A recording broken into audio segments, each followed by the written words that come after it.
Hello दोस्तों, आप सभी का स्वागत है आपके अपने यूट्यूब चैनल हिंदी सरोवर पर।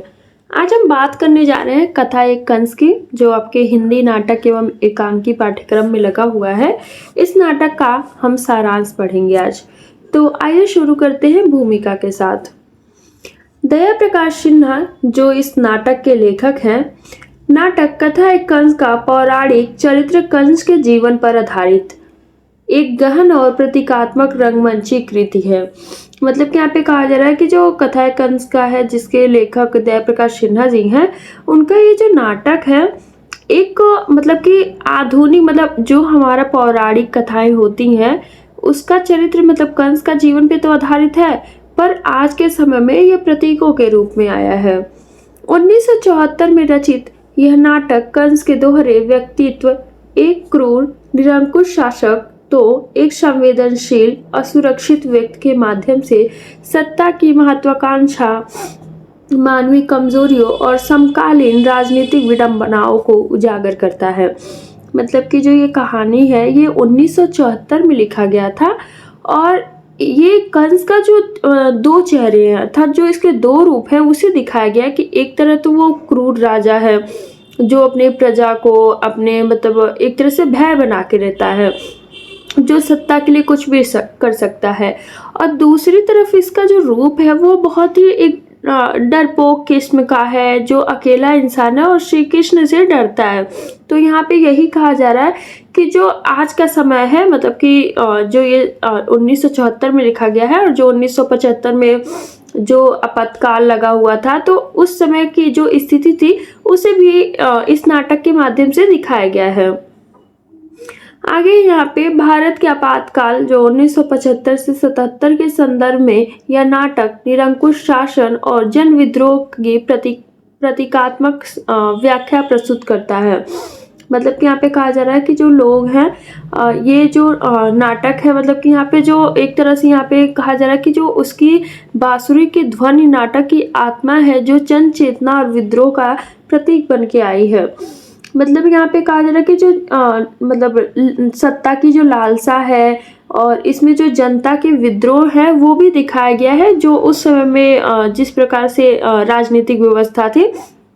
और इस नाटक में दिखाया जा रहा है कि जो ये बांसुरी है, यहाँ पे श्री कृष्ण की बांसुरी इस नाटक में जनता की आवाज और विद्रोह का प्रतीक बनकर आया है। अब हम नाटक का सारांश देखेंगे।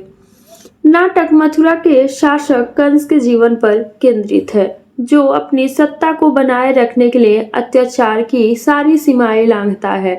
वह विरोधियों को मृत्यु दंड देता, उनकी आंखें निकालता और स्वयं को भगवान घोषित कर मंदिरों में अपनी मूर्तियां स्थापित करवाता। लेकिन श्री कृष्ण का भय उसे दिन रात सताता। उनकी बांसुरी की ध्वनि और स्वप्नों में उनकी उपस्थिति कंस की नींद छीन लेती। यह भय उसे अपने बचपन की दर्दनाक यादों की ओर ले जाता है। मतलब ये जो नाटक है ये फ्लैशबैक में भी चलता है। मतलब यहाँ पे कहा जा रहा है कि जो नाटक है वो कंस के जीवन के इर्द गिर्द घूमता है, जो मथुरा का राजा है, और वो अपनी सत्ता बचाने के लिए वो बहुत क्रूर है, मतलब कि कुछ भी कर सकता, अपने विरोधियों को मरवा देता था, उनकी आंखें निकलवा, मतलब एक तरह से अत्याचारी किस्म का था। लेकिन उसे श्री कृष्ण से बहुत डर लगता था, क्योंकि जो देवकी का 8वां पुत्र जो आकाशवाणी हुआ था कि वो उनके मृत्यु का कारण बनेगा, इसलिए उसके अंदर भय समा गया था, जिससे वो सो नहीं पाता था। मतलब एक तरह से वो बहुत डर गया था, और इस कारण से वो अपने बचपन की यादों में चला जाता था। मतलब कि जो उसकी पुरानी यादें थी वो डर को एक तरह से फिर उसके मन में भय बना देता था।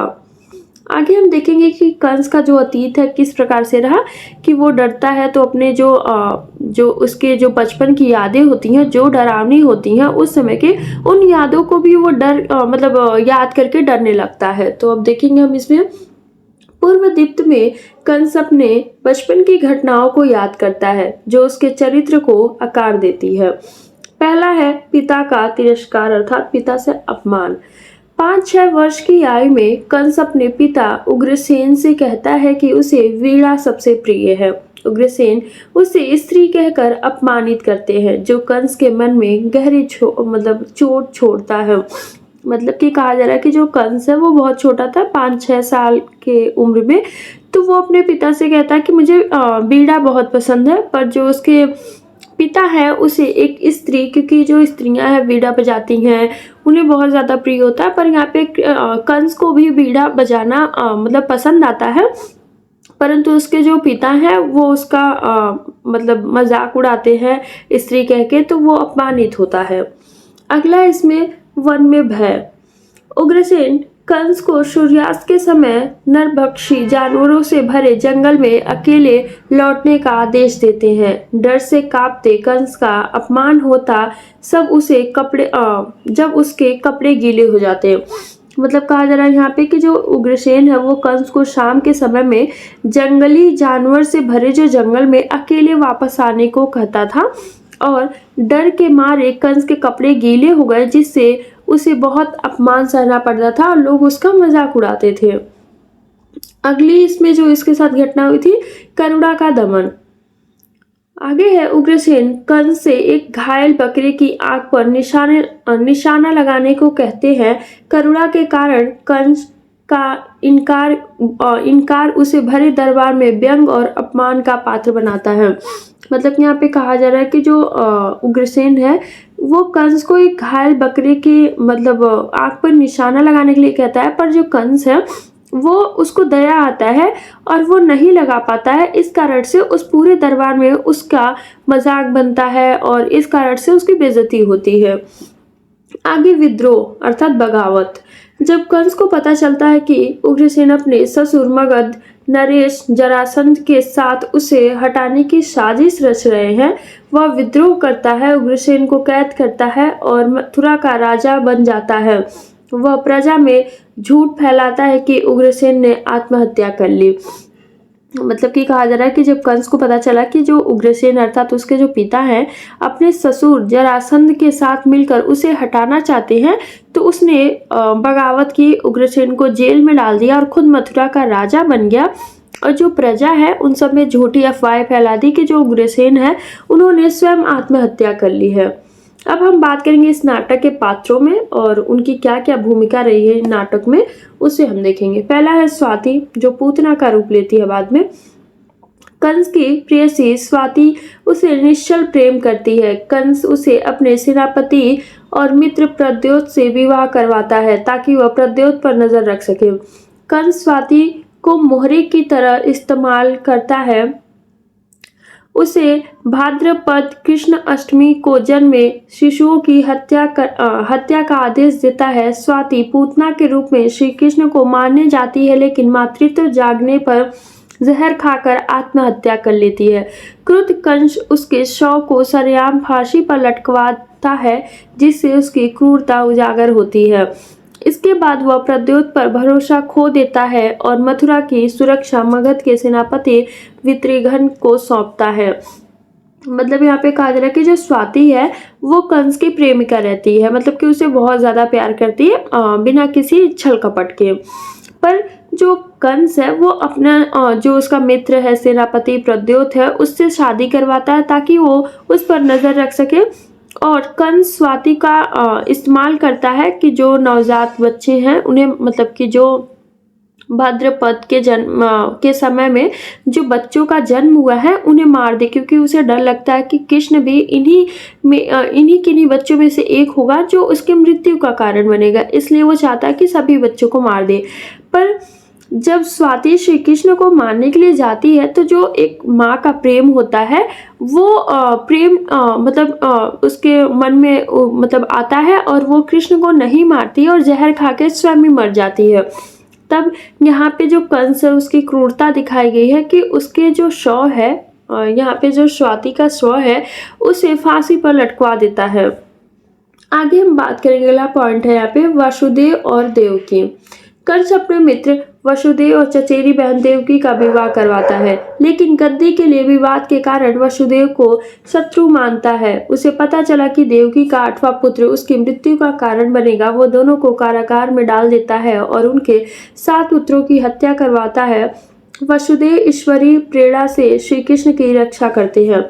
मतलब कि यहाँ पे कहा जा रहा है कि जो कंस है वो अपने पहले तो ये वसुदेव इनके मित्र रहते हैं और अपनी बहन देवकी की शादी करवा देता है, लेकिन बाद में जब उसे गद्दी के लिए मतलब दोनों में झगड़ा होता है तो कंस को लगता है कि जो वसुदेव है ये मथुरा का जो हस्तिनापुर के राजा पांडु है उनको दे देंगे। पर फिर बाद में और ये भी रहता है कि जो देवकी है, देवकी का 8वां पुत्र उसके मृत्यु का कारण बनेगा, इसलिए ये इन दोनों मतलब कि देवकी और वासुदेव को जेल में डाल देता है। आगे है अस्तेव, कंस की पत्नी और जरासंध की पुत्री अस्तेव उसे प्रजा के विद्रोह की चेतावनी देती है।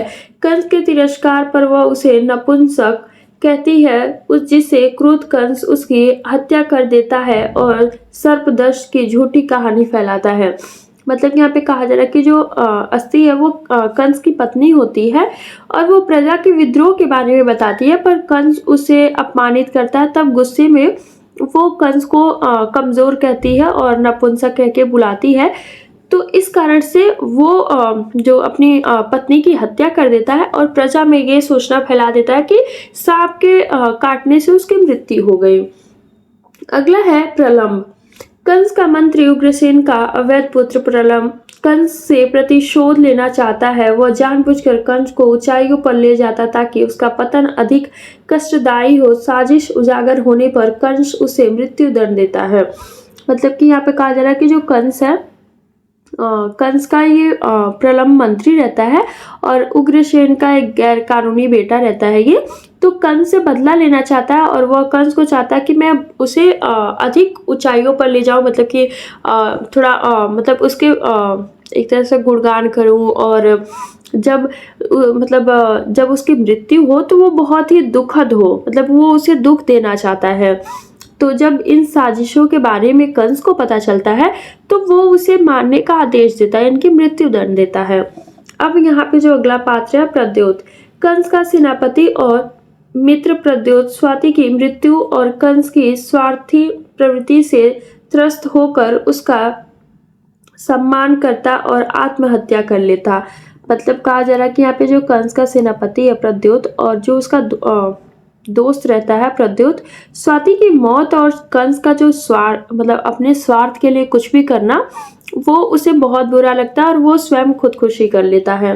अब हम जानेंगे कि कंस का अंतर विरोध और पतन क्या है, मतलब कि वो स्वयं से किस प्रकार से मतलब आत्मिक द्वंद्व में फंसा है और उसका पतन।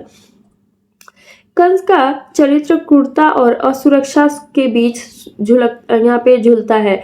वह सत्ता के लिए अत्याचार करता, लेकिन श्री कृष्ण का भय उसे आतंकित रखता है। प्रलंब और प्रद्योत का विश्वासघात, स्वाति और अस्ति की मृत्यु और प्रजा का विद्रोह उसे अकेला बना देता है।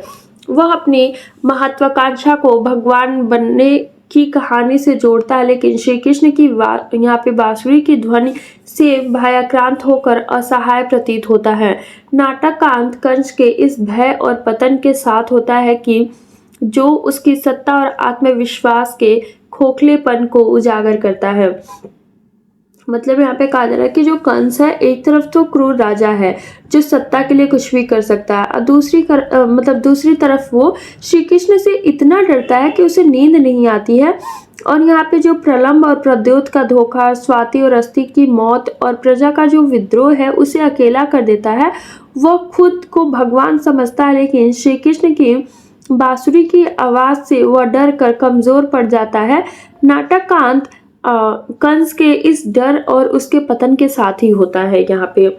अब हम देखेंगे कि प्रतीकात्मकता और समकालीनता, मतलब कि ये प्रतीकों के रूप में किस प्रकार से आया है और आज के संदर्भ में ये नाटक किस प्रकार से प्रासंगिक है। कंस निरंकुश शासक का प्रतीक जो आपातकाल के स्वेच्छाचारी शासकों की छवि दर्शाता है। मतलब कि यहाँ पे क्रूर शासक जो आपातकाल के तानाशाह शासकों की तरह है। आगे है श्री कृष्ण और बांसुरी, जन चेतना और विद्रोह का प्रतीक है जो जयप्रकाश नारायण जैसे नेताओं और जन आंदोलनों को संकेत करता है।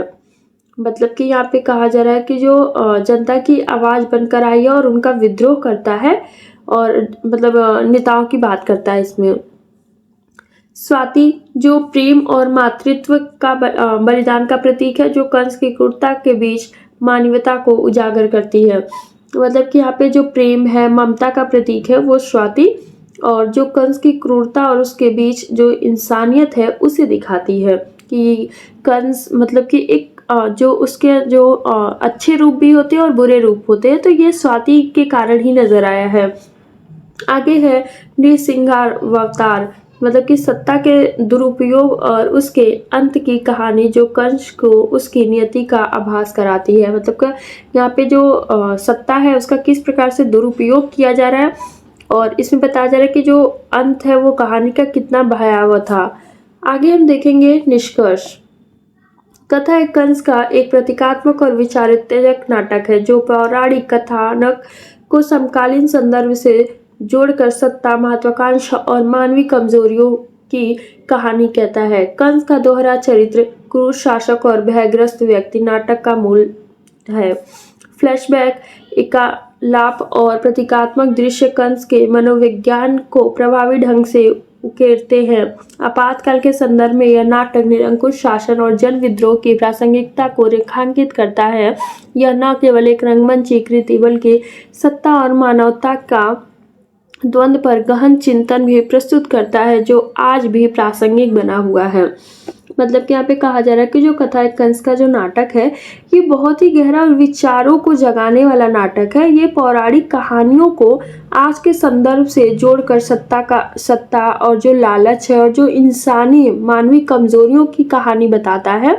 और कंस का जो दोहरा चरित्र है, क्रूर राजा और डरपोक मतलब इंसान के रूप में, इस नाटक को मतलब कि एक आधार बनाता है ये। और ये नाटक फ्लैशबैक पे चलता है और प्रतीकात्मक दृश्य जो कंस के मतलब किस प्रकार से कंस का रूप है, स्वरूप है उसका, उसे समझाता है।